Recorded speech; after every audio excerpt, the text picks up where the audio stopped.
Right. Mercy, you are a Yes, go. thank you. Thank you, Francis. So, hi everyone. A very warm welcome to our webinar today on logistics and safety surviving the blue and green zones for COP17.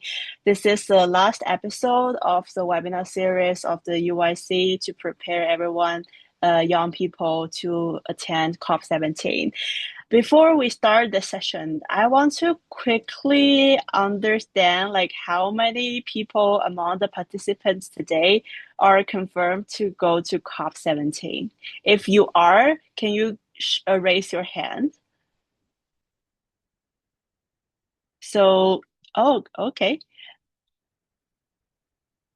Okay, I see four hands and yeah, including myself, that'll be five and six. Okay, great. Thank you very much. Yeah. Wow, it's nice to hear that we have like six people who will actually use this information of the webinar today. Okay, I will dive right in. So the webinar today, we're going to cover a bit overview of COP17, and then on the logistics part, the pre-travel, like what do you need to prepare before you go to Ulaanbaatar, and en route, like how you can safely and smoothly arrive in Ulaanbaatar. And last but not least, it's always good to keep in mind safeguard and code of conduct. And joining me today is yeah, this is a collaborating webinar with the Youth Negotiators Academy. So I have Echo joining me today and also Carter from the UIC as well. We'll be co-leading this call together. And I am Mercy. I forgot to introduce myself at the beginning. I'm the facilitator of Gender Aligned Tenure at UIC as well. Okay, let's start, and I'll give the floor to Carter. Amazing. Thank you so much, Mercy, and for the very kind introduction. Hello from Qatar, regional focal point for Europe, which very interesting, whom you will not meet in Mongolia. Sorry that I have summer teachings this year, but I'm sure that you will have a great time regardless of my presence. Let me begin with a very brief overview of COP17. This year's COP will take place in Ulaanbaatar from 17 to 28th of August 2026. The theme is restoring land, restoring hope, and this capture a very important message that land restoration is not simply an environmental objective, and healthy land supports our food system and water system, livelihoods, and ultimately the stability of our communities. COP17 will therefore focus on the interconnected challenges of desertification, land degradation, and drought. And also, Mongolia's presidency will also bring particular attention to rangelands and the well-being of pastoralist communities. And this is especially timely because 2026 is the UN International Year of Rangelands and Pastoralists. And another important feature is the action agenda, which purpose is to connect political negotiations with practical solutions, partnership, investments. And so in other words, COP17 should not only determine what governments agree to do, but also help demonstrate how those commitments can be implemented. And if we can go to the next slide. So I will talk about how COP17 works. So it's particularly helpful to understand COP17 is not a single continuous meeting, but like several connected bodies will convene during the conference and each performing a different function. First, COP17 itself is the main political decision-making body. It will run from 17th to 18th of August, normally two daily meeting blocks, which I'm sure Mercy will walk you through more details about it. And the session formally opens on the 17th of August, and the high-level segment will take place from 23rd to 26th of August, and followed by the concluding proceedings on 27th, 28th.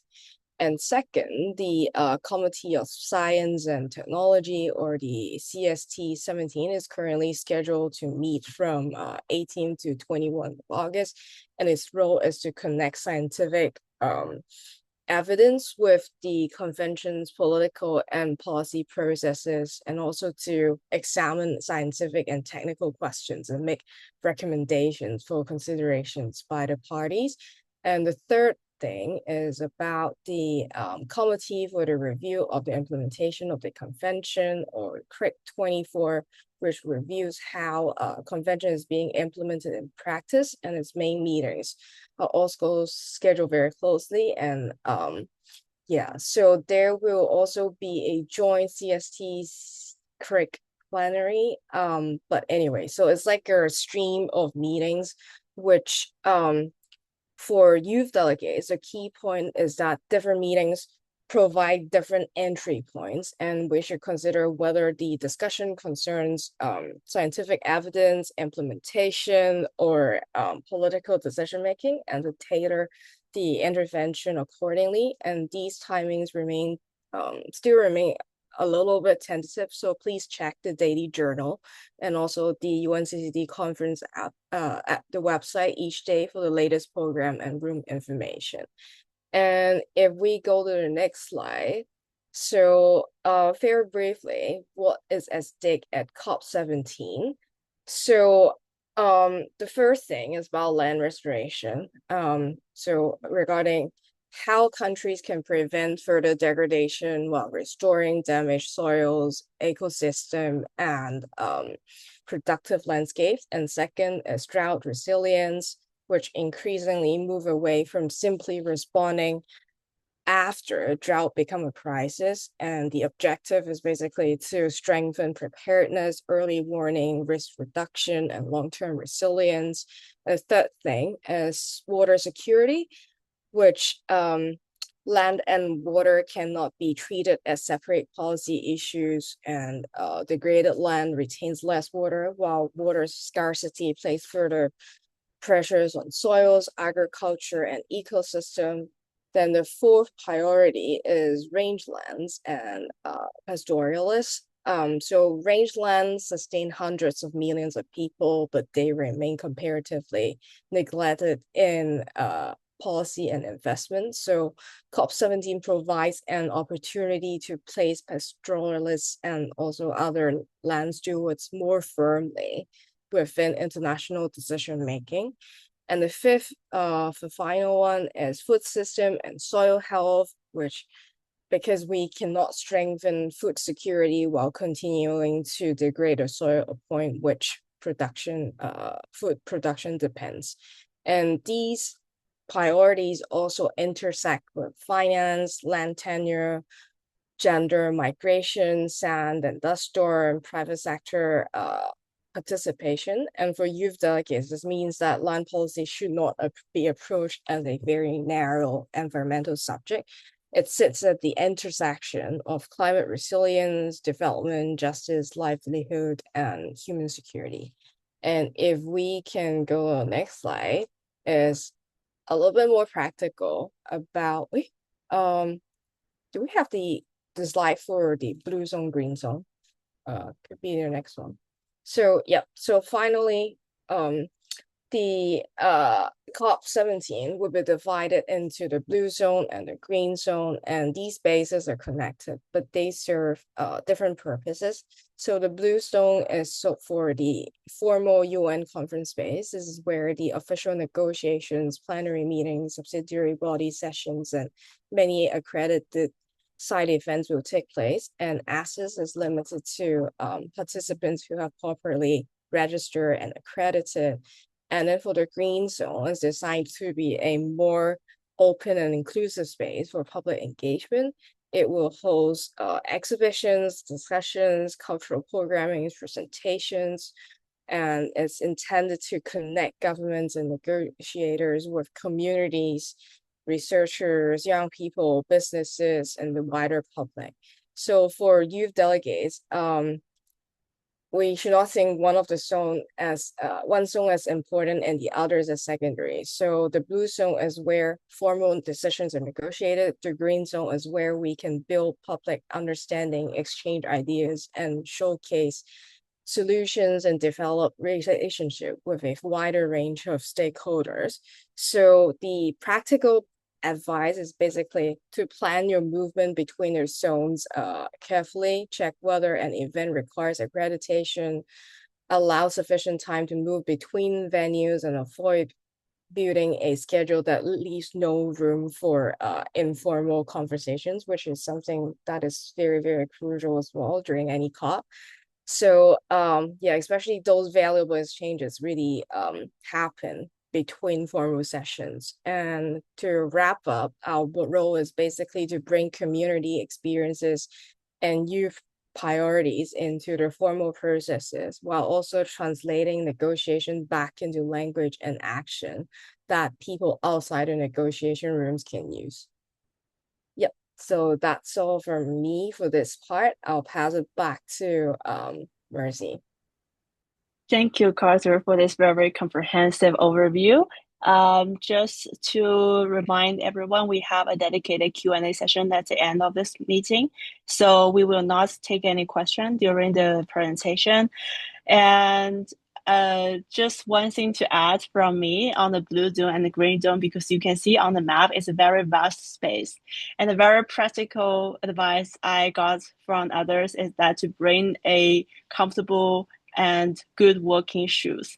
So you probably don't want to walk in your loafer if they're not quite comfortable to really like run around between the two zones. You will probably need a pair of sneakers.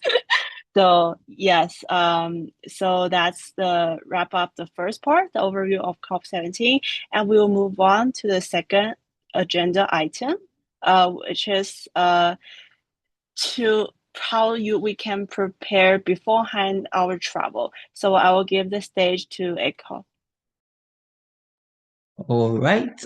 Thank you all so much. So these are 3 or more like 5 key important things to note before you prepare to leave for Ulaanbaatar. First, there's a wonderful pre-travel checklist that we prepared for all of you. And of course, you have to know that you need an accreditation, an acknowledgement letter, and a visa, depending on where you're coming from, because of course, to access formal UN events, you definitely need accreditation. And then there's obviously a need for travel insurance because while you're away, anything could happen. So you'd have to protect yourself before your trip. Then there are also health and safety measures. And then also we'll touch briefly on technology and connectivity because we're young people and we love our gadgets. All right. So if we can go to the next slide. Great. So these are the most important things to note for your pre-travel checklist. First, your travel documents. You need your valid passport, a visa if you're coming from a country that requires one, including transit visas, because most of you might have multiple layovers heading to Mongolia. You will also need your UNCCD confirmation of registration and visa application support letter. Would come to that briefly. And then your travel insurance. And on health and safety, because your health and your well-being, of course, is important to us, you'd have to take note of your personal medication with prescriptions if you need any for your trip, and then have a basic medical kit. Then on finances, of course, you should have sufficient cash in Mongolian to grog, and in the currencies of countries you'll have a long transfer, and an international debit or credit card enabled for Mongolia, and for the countries that, of course, you'd have layovers in. It's really important to keep that in mind. Then on technology and connectivity, we'll be looking at essential apps that you need to download, international roaming activated and eSIM activated, and then travel adapters for Mongolia, and for the countries you have again layovers, and then a power bank charged, yeah, for your safety. Okay, come on to the next slide. Yes. Then on clothing, some of you may be wondering, so what do I pack? It's a 2-week event. There's so much to think about. Yeah, so this is a fair idea of what or overview of what you can pack for Mongolia or Ulaanbaatar. First, you should have layered clothing because Mongolia's climate can be semi-arid, and then there's a temperature ranging from 21 to 23 degrees Celsius during the summer, because August is a period where Ulaanbaatar is gradually transitioning from summer to fall. So it does rain in some places. So you need layered clothing and of course jacket for air conditioning places if you would be navigating the blue zone or the green zones. Then for official COP meetings, your formal attire for negotiations and basically any official meeting that you'd have to attend. And you could also, of course, bring local accessories from your country if you want to showcase, because it would be a multicultural and diverse environment. Then, yes, as Metsi rightly pointed out, you would also need comfortable shoes for walking or standing long hours. So if you want to bring sneakers, yeah, do feel free to put that in your luggage, a rain jacket because it does rain occasionally, and then a cultural attire or items.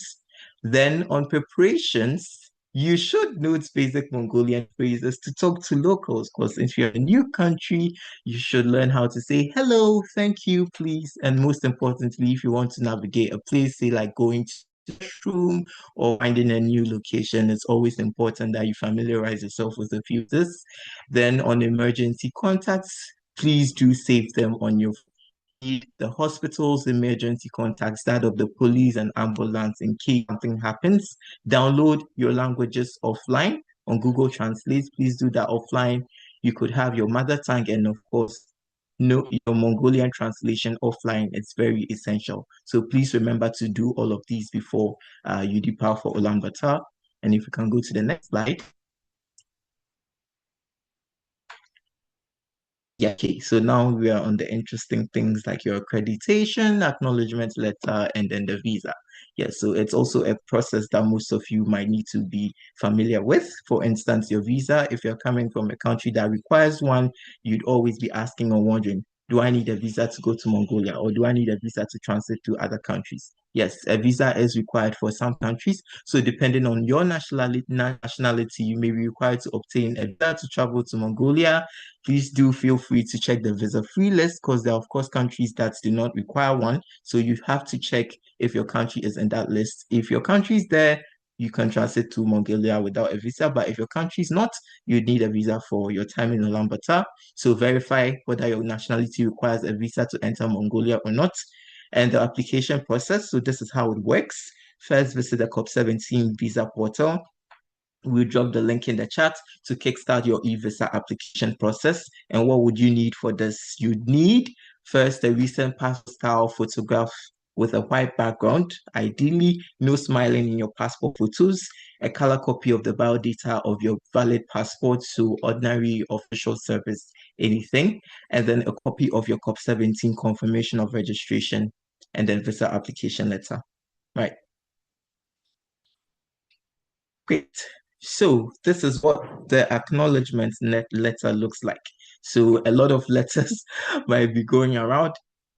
You should know this is what you're looking for. So the header, you see the UN Convention to Combat Desertification logo, and then the COP17 logo at the top. If your letter doesn't look like this, then you do not have your acknowledgement letter. So you might be wondering, how do I obtain the UNCCD letter?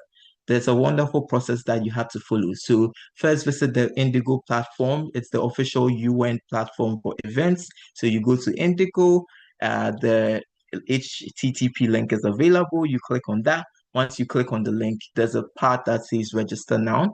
You make sure to click on that. You click on apply. If you're already a user, hooray, wonderful. But if you're not, please do sign up and then kickstart process from scratch. Yes. Then you select your country, you upload all the information that's required of you in the process. Then you submit and wait until your application is approved. Make sure to monitor the page regularly to download your UNCCD confirmation letter. Yeah. If we can go to the next slide. Yes, now the interesting bit on travel insurance. So anybody traveling anywhere is advised to have insurance, but most importantly for your Ulaanbaatar trip, please be advised that foreign nationals do not have access to free public healthcare services in Mongolia. So it's important that you have travel insurance on you. With that, we strongly recommend. So have a comprehensive travel insurance covering medical expenses and medical evacuation prior to your departure. So before traveling, make sure to request a digital copy of your insurance policy from your provider and then keep it saved on your phone. Print one copy, very ideal to carry with your passport, and another to leave at your accommodation. Write down an emergency contact number and that of your insurance provider. I believe most of them do have 24-hour service helplines. So it's really recommended that you have their numbers saved on your phone, and then confirm that your plan is valid in Mongolia and includes medical coverage in Ulaanbaatar.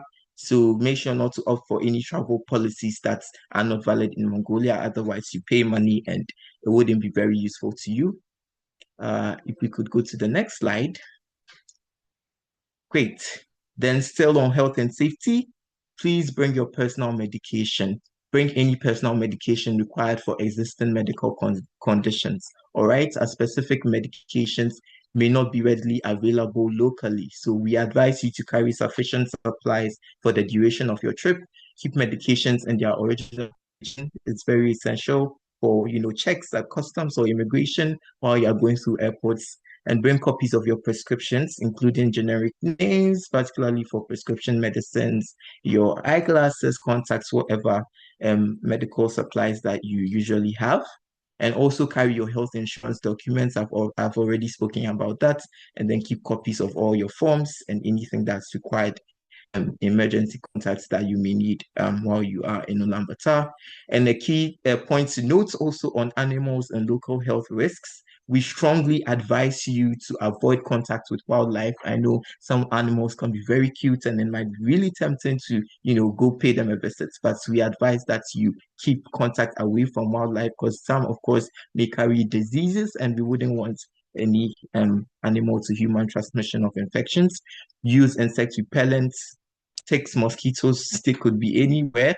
Although Mongolia, Ulaanbaatar actually is the coldest capital in the world, but due to climate change and the warming of the planet here, we now have insects or mosquitoes prevalent in most places. So we advise that you have an EPA-approved insect repellent, and then wear long sleeves and pants for extended outdoor activities.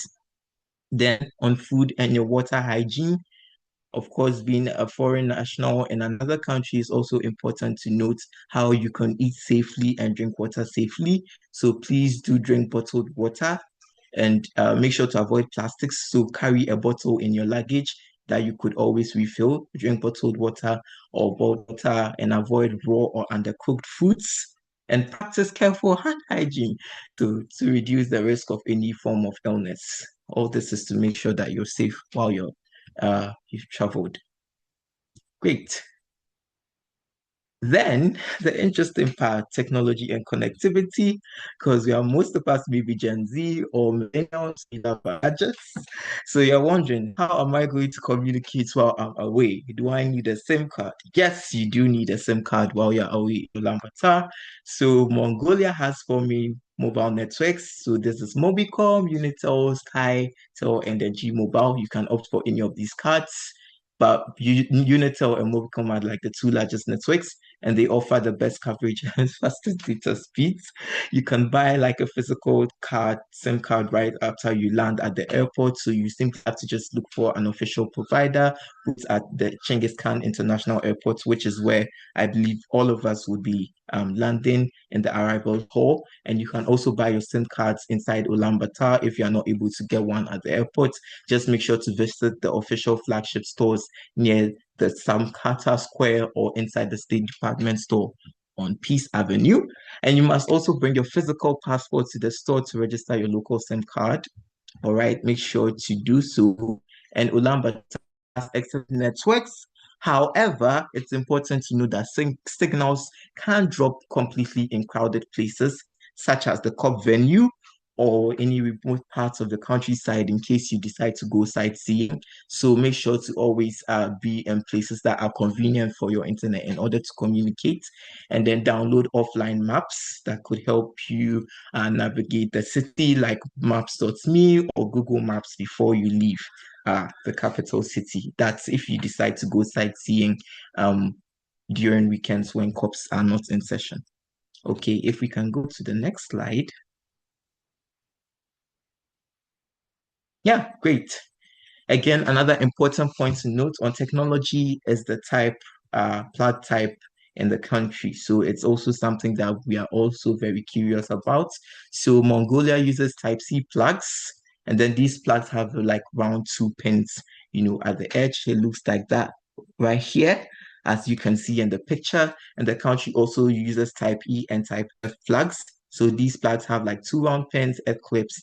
And if your electronics use US plugs like maybe type A or type B, or UK plugs like type G, it's important that to note that you cannot plug them directly. So you would need a universal adapter.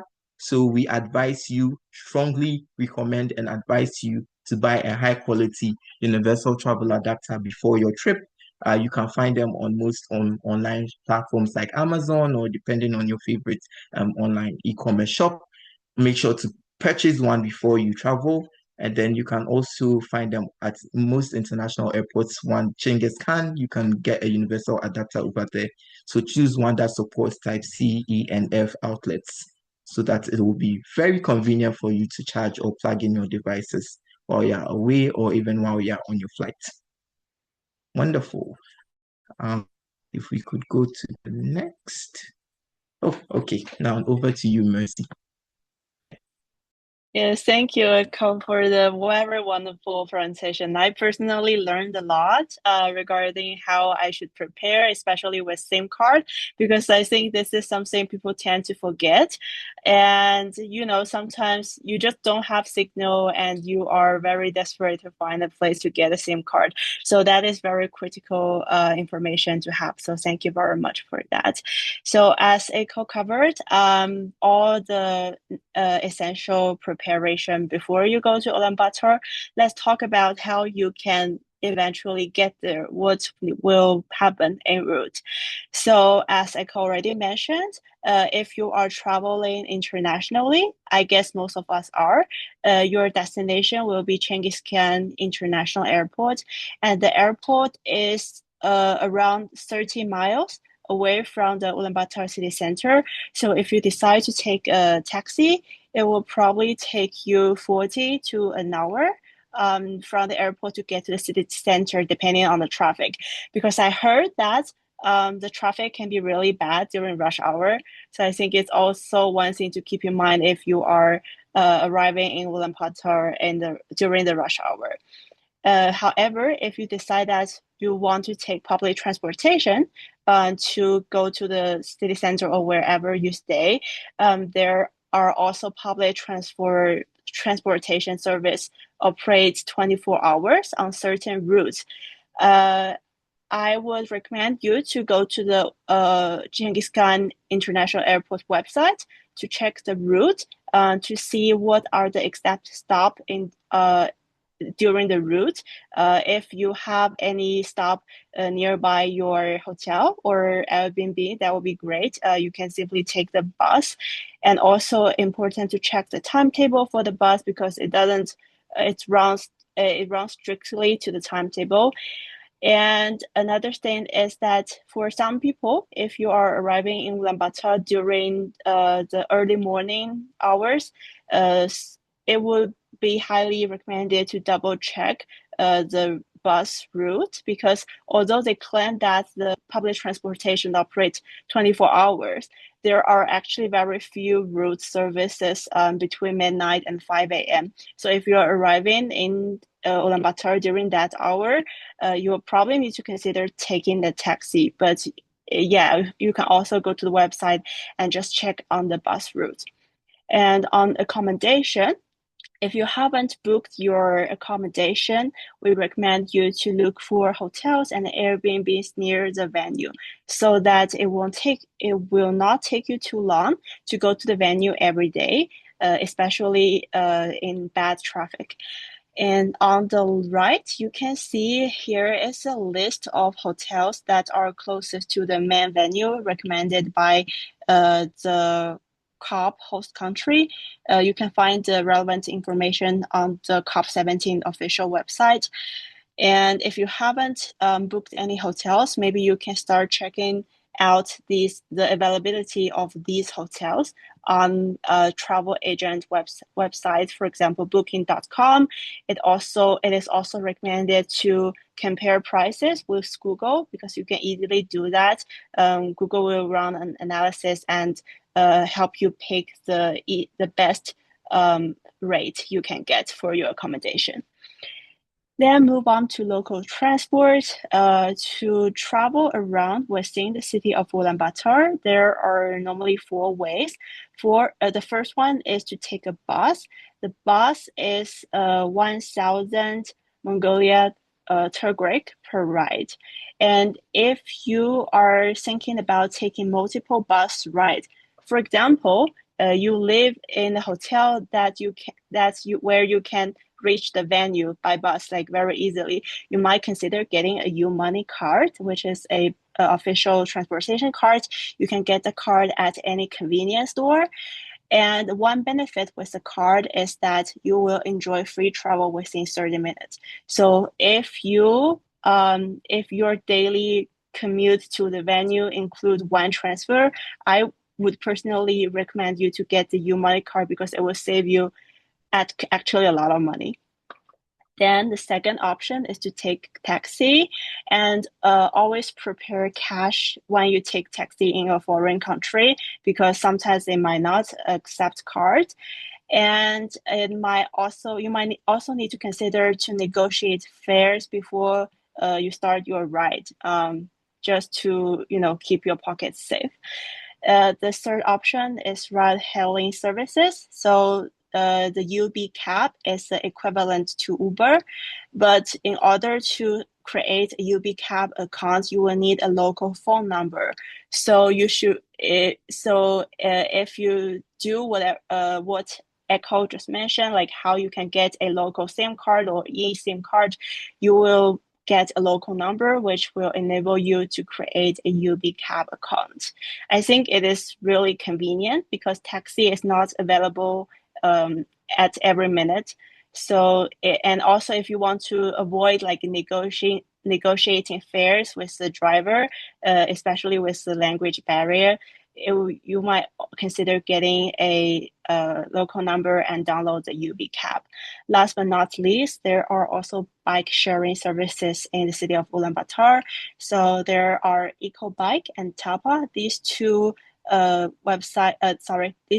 applications give you access to e-bike rides, and there's also Jet for the scooter.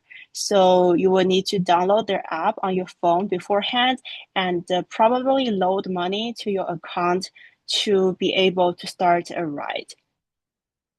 Moving on to currency and diet. So the official currency of Mongolia is a Mongolian turgric, which is so $1 can buy you 3,600 Mongolian turgric. So that's just a easy exchange rate to keep in mind. You can exchange cash at the Chinggis Khaan International Airport or any major local bank or authorized city center exchange booth. And the diet, so Mongolian mostly have consumes dairy products, meat, and animal fat, and their most common rural dish is cooked mutton.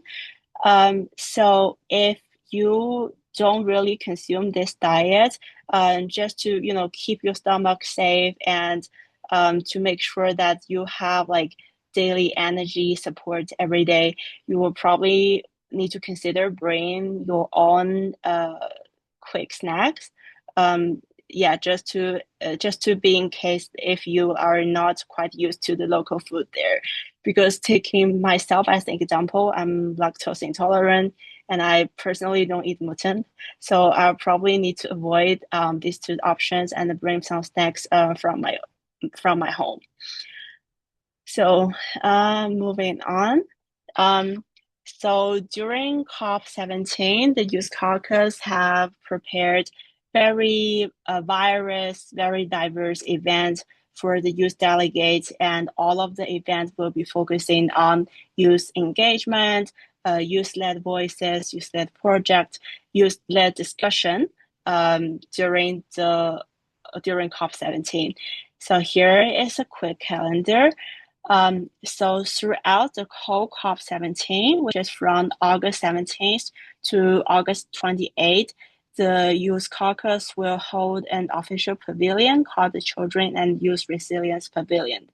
The pavilion will run through the whole 2 weeks, and we will have different side events collaborating with different partners every day. So if you, we will of course share the schedule and information in the group chat or beforehand, before your travel to Mongolia. But if you are interested or if you happen to have some free time, please feel free to join our Children and Youth Resilient Pavilion. And apart from the official pavilion, we also have a 2-day youth forum event on the 18th and 19th, which are the Tuesday and Wednesday of the first week of COP. So the youth forum is an official youth caucus-led event where we will bring in key partners, for example, UNDP, IOM, and other UN agency and international foundations to talk about youth engagement and to explore how those institutions can support youth engagement. So there will be different types of events. For example, like high-level discussion, if you want to talk face-to-face to senior government officials or like UN officers. And we also have like TED Talk style presentation. So if you want to, treat yourself to a little like knowledge session, I think that would be a really great option. And apart from the 2-day youth forum, we also have various youth caucus-led side events, which are on the official side event agenda of COP17. So you can see here, we have it like almost every day. And I will not go through them one by one, but of course you will find the information in the official COP17 agenda. If you download the COP17 app, you can see there's a list for side events. So if you're interested in these events with a specific focus on youth centered discussion like policies, project, and engagement, which I believe all of us here as youth delegates would be strongly interested in, I highly recommend you to participate in any of the side events, because it is not only an occasion for you to learn and enhance your knowledge on certain topics, it also creates an amazing opportunity for you to engage, to ask questions, to get involved in discussions like focus group discussion, to make your voice heard as a youth delegate. So this is the calendar. We will definitely share it beforehand. And I'll move on to last but not least. So I will be in COP for 2 weeks, and I will serve as a focal point in terms of logistics. You can find my email and WhatsApp number here. So if you have any questions regarding logistics and even during COP, any question, feel free to reach out to me. And we also have a youth delegate WhatsApp group. And if you connect with me on WhatsApp and send your approved accreditation letter or a confirmation letter, I will add you to the WhatsApp group. And in the group, we'll be sharing like information schedule, event schedule and useful information, or even like meet up, like having dinner together or doing some fun activity together. So yeah, please, if you are going to Mongolia, please make sure to join our group. And I'll move on to the next session, which is on safeguard and the code of conduct. Really important part, and I will give the floor to Carter. Thank you so much, Mercy, for the super comprehensive guidelines regarding how to navigate around Ulaanbaatar. So it's me again, Carter. So I will briefly introduce the UNCCD Youth Caucus Safeguarding Framework and also our shared code of conduct. So safeguarding means preventing and responding to harm, abuse, exploitation, harassment, or neglect arising from any relevant activities. And it applies throughout COP17, including formal meetings, side events, social activities, and online communication.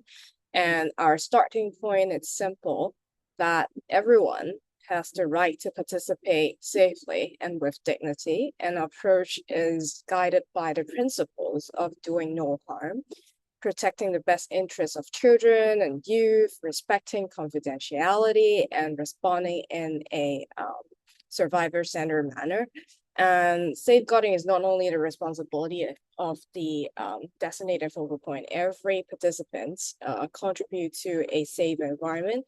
And if we experience or observe any concerning conduct, we should raise it through the appropriate channel. And if we can go to the next slide.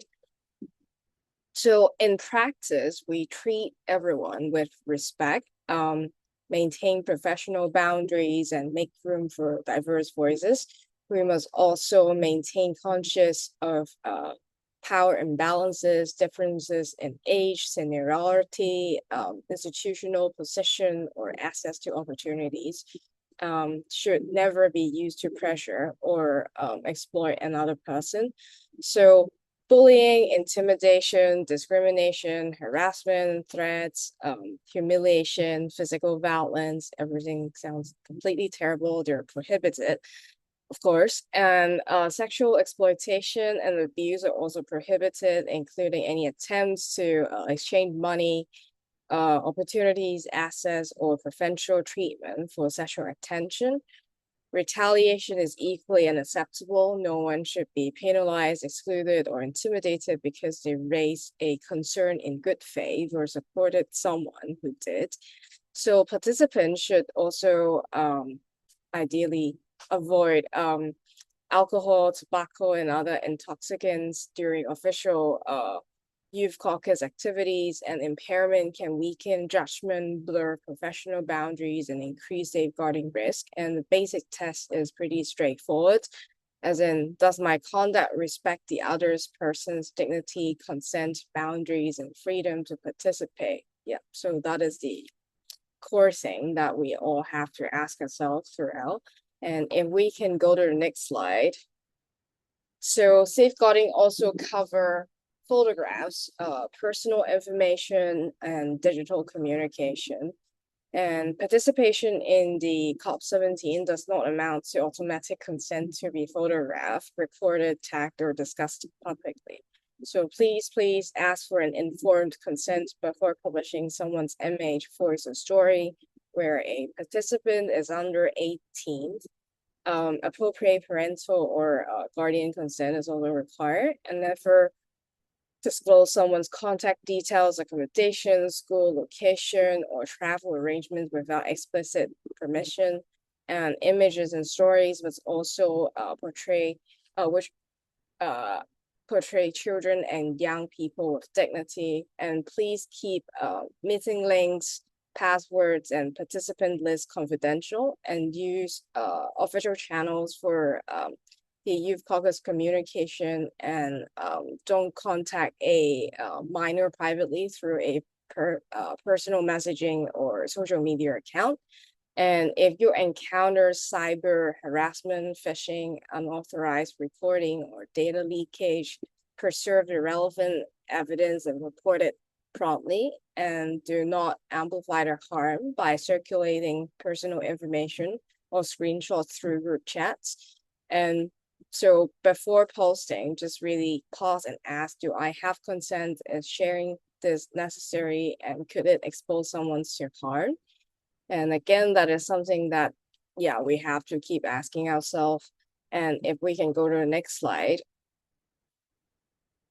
And if you experience, witness, or hear about a safeguarding concern, the first priority is immediate safety. So move away from the situation if you can. Seek support from someone you trust, including the focal points, just like Mercy, and contact venue security or emergency service if there is an immediate threat.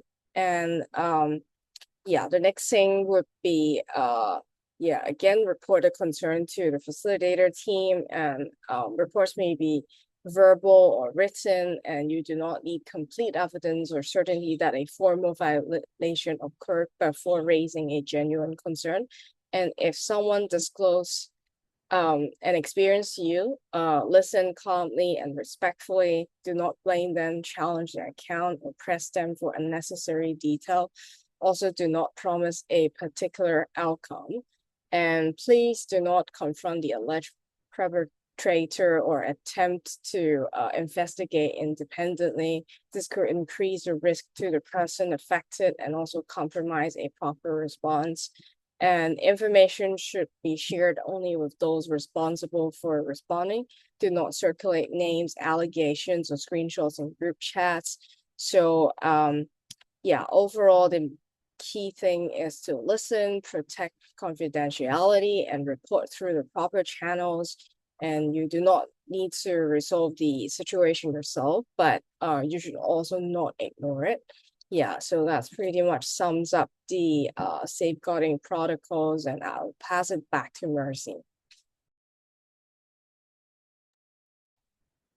Thank you, Carter, for covering the safety and code of conduct. I think it's important for all of us to keep in mind that we do not do anything against others' willing and against the law. Yeah. So now we have completed all parts of the presentation, and it's time for Q&A. So if you have a question, please go ahead and raise your hand, and we will be able to address your question. Just before we start, I think there's a question in the chat from Lucia. Do we have specific dress codes during the COP17 sessions? And I echo, do you want to take this one, the dress code? Yeah. Okay. So ideally, it should be business casual or an official attire because it's a multilateral environment. So you'd want to make sure that you're looking your best.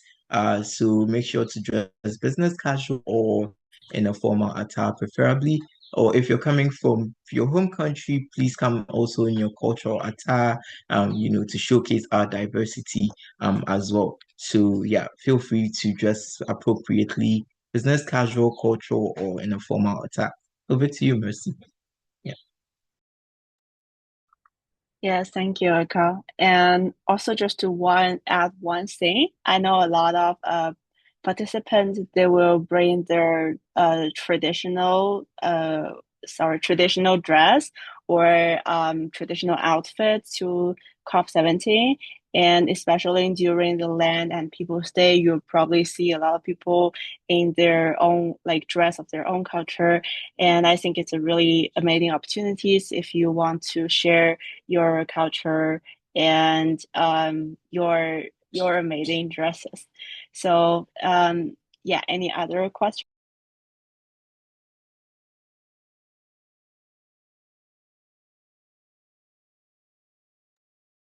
Yeah, Garima, please go ahead.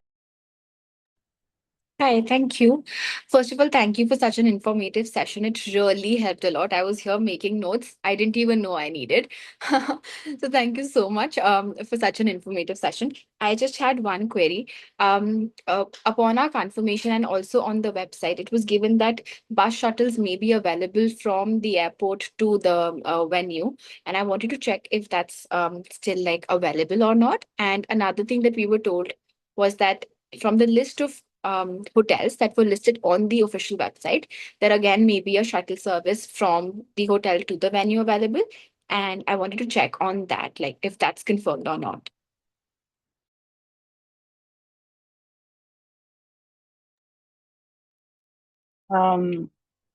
So I am also aware that there's shuttle provided on the official website, but from what our colleague who has already been who's already in Mongolia, I think this shuttle bus information is not yet confirmed, but I don't know, Echo, if you have any more information that I don't know. Okay, yeah, so Mercy, 100% correct. But then what I would advise you to do is to keep your eyes glued to the UNCCD website, the COP17 website. So you have, constantly all the updates are posted there. So if you visit the website frequently, you'd be able to know whether certain pieces are confirmed or they're not. But then the COP17 presidency did say that there'll be shuttles readily available to the COP venue. But then, since it's not confirmed, please make sure to always visit the website for, constant updates as we approach the COP period. Yeah. All right, perfect. Thank you. Yeah, and I see next one lineup is Manas. Manas, please go ahead and ask your question.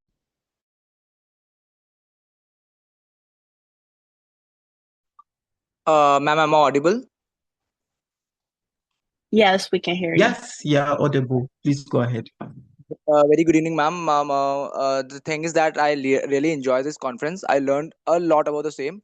And as I want to become an official diplomat, so yeah, it actually enshrined my dreams for the same. So no question, but yeah, that's a compliment which I want to give, that this actually boosted me a lot. So the conference was great and it's really full of enthusiasm. So thanks a lot, ma'am. And sir too. It was great. Thank you so much for this encouraging comment. We are really glad that you find the information helpful. And moving on to Jim Paul. Please go ahead and unmute yourself.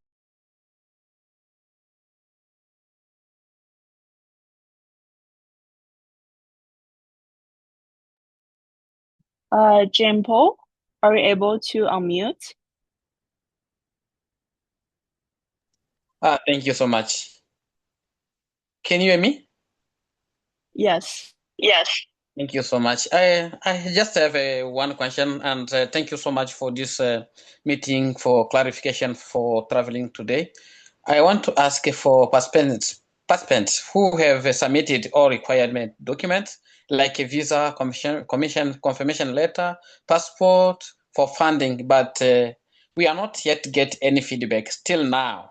For first or second week, will be other feedback or not? So thank you very much for the question.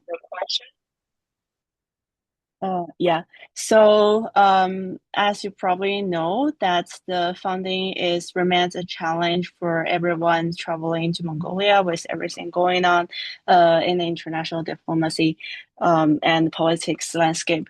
So we are always looking for funding, and sometimes funding can arrive very late, even at the last minute. So this is why we ask you to prepare your visa, your confirmation letter, and your passport ready, because even just one day before COP, fund might arrive and you might be able to be selected. But for now, if you don't hear anything back from now, that probably mean that there's currently no funding that will be available to support your travel to Mongolia. But I would suggest you to still don't lose hope yet, because we are still 2 weeks away from COP17, and just to keep an eye out on your email inbox. And if you have any questions, you can reach out to one of us to check on your funding process. I hope that answers your question.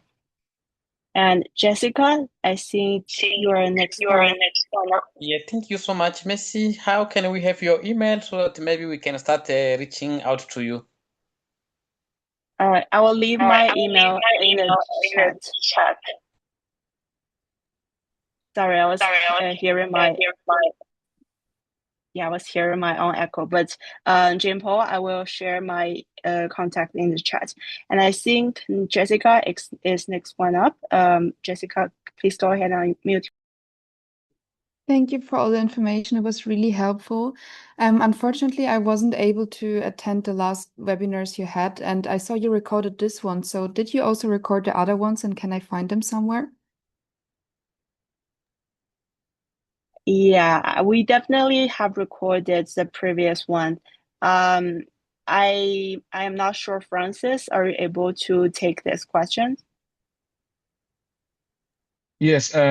Yes, we have recorded all the webinar sessions, and the first one is actually available on our YouTube, which I'll put the link in the chat. We are going to make the second, and we can't make available the youth consultation one, but we are going to make available this together with the second webinar, all available by the end of today on the UNCCD Youth Caucus YouTube. And I will just share the link in the chat so that you can have access to it. Okay, that's great. Thank you. Lucia, you're next. Please Thank go you ahead very and unmute. much. Thank you. I want to ask, how do I find my confirmation letter? So if you have submitted your registration via Indico, you Yeah. should be able to receive a confirmation letter, I would say within 5 business days, because as far as I'm aware of, they're processing this really quickly. So I will suggest you to check your inbox again. But in my mail or in the Indico website? In your mailbox, like the mail you used to submit your Indico registration. Okay. Thank you. Just to add something short, if you check your general inbox and it is not there, you can check updates, or if you have forums, you can check one of those spaces and it is going to be there. It comes with a non-reply from Indico.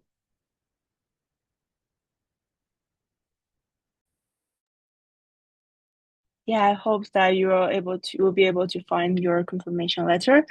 And any other questions from anyone?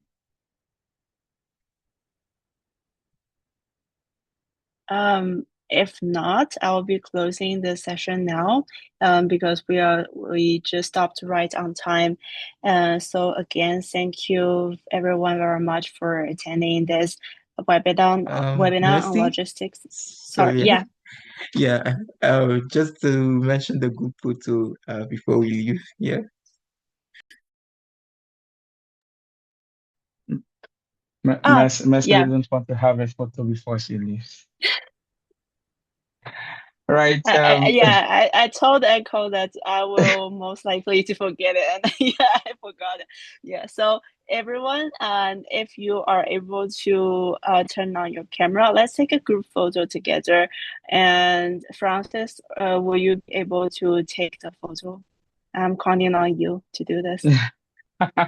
Yes, we can do that. So let's wait for a couple of people to turn on their cameras. Oh, nice faces. Very interesting. Let's wait a couple more seconds. Okay. Here we go. I see more cameras turned on. Looks good. Echo, would you do the countdown for me when you are ready? You can do the countdown. Mary Okay. Claire, please, I want you to turn on your camera because I see you in there. Oh, okay. Yes.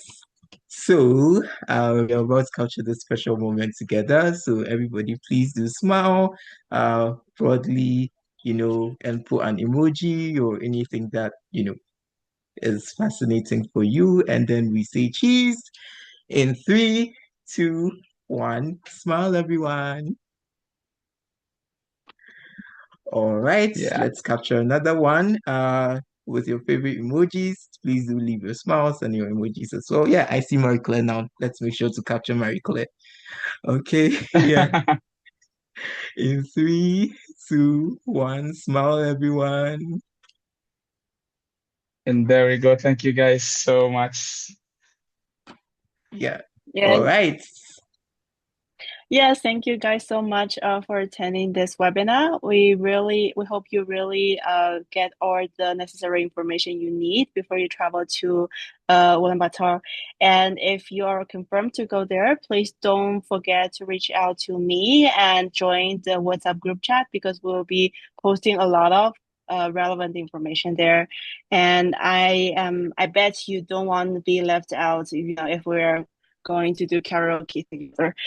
So thank you, thank you guys so much, and I hope you have a wonderful rest of your day. Bye bye. See you guys. Bye. See you all. Bye. Bye, Thank guys. you. Bye, thank you.